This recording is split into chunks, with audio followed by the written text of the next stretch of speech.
Our next story is from India's national capital, New Delhi. Here too, residents are fighting a war for the right to breathe.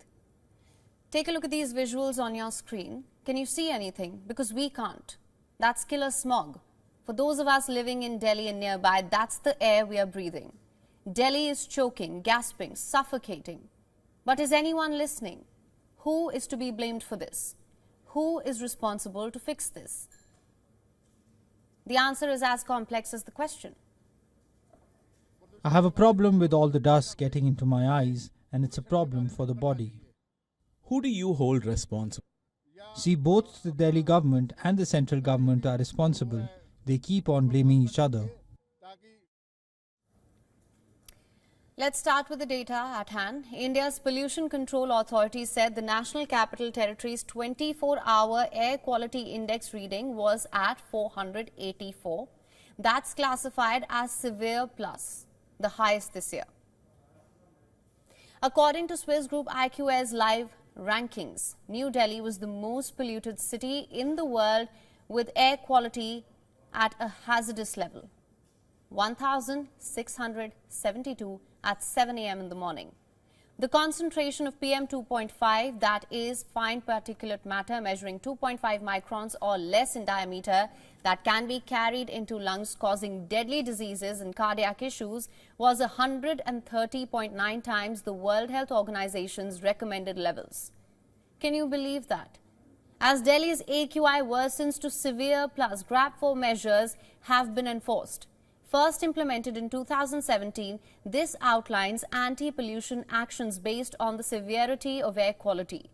These include tighter pollution controls, a truck entry ban, the suspension of public construction projects. It's important to shut schools because even though the children's studies are important, health is equally important. If the students are healthy, they can catch up on studying. Earlier, there were conversations about moving classes online, especially for the younger students. The government will have to take some action, and the sooner they do it, the better it is for students and parents.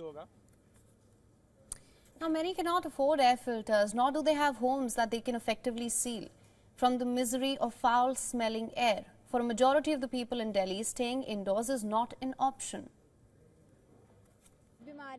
We are facing a lot of difficulties. People are falling sick due to the pollution. We are wearing masks to protect ourselves, and now some schools are shut because of this. Now, despite the polluted air, residents continue their daily routines. They have to. But why is Delhi air so bad? There are several reasons. The smog, which is a toxic blend of smoke and fog, it happens every year in winter. Cold air traps dust, emissions, smoke from illegal farm fires in some surrounding states.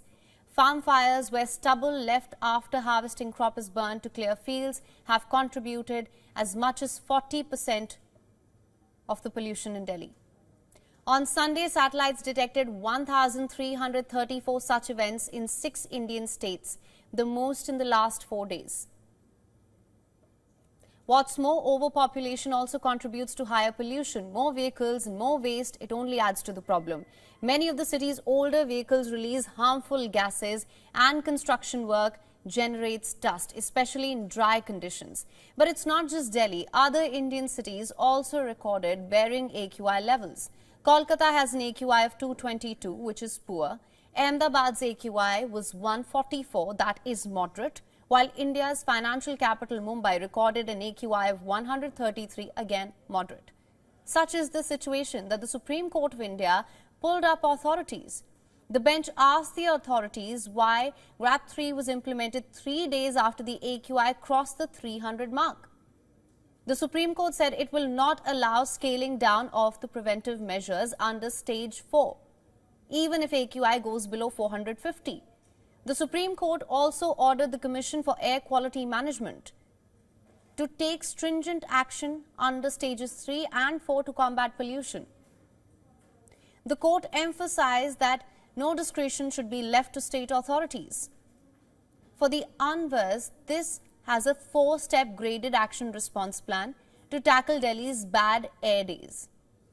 GRAP 1 is invoked when the AQI is in the poor category. Under this category, water is periodically sprinkled on the roads, open burning of waste is banned, use of diesel generations is restricted. GRAP 2 is enforced when AQI crosses the 300 mark. Water is again sprinkled on the roads daily. Uninterrupted power supply is ensured so that the use of generators can be avoided. Parking charges are hiked to discourage private transport, and service of CNG and electric buses in metro are stepped up. The next stage, this is where AQI crosses 400. Polluting vehicles, in Delhi and other cities in the national capital region are banned. Governments may take a call on online classes for primary students. Mining, stone crushing, construction or demolition activities are prohibited. The final stage, that is stage 4, it is currently in force. It kicks in when AQI crosses the 450 mark.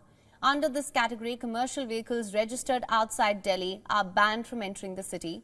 That is, unless they are EVs, CNG, or they can conform to BS 6 norms.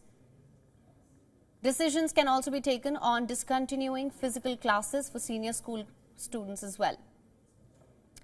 Now, during this hearing, the Supreme Court reiterated the constitutional obligation to ensure citizens live in a pollution-free environment, mandating all necessary steps be taken by the government to normalize the situation.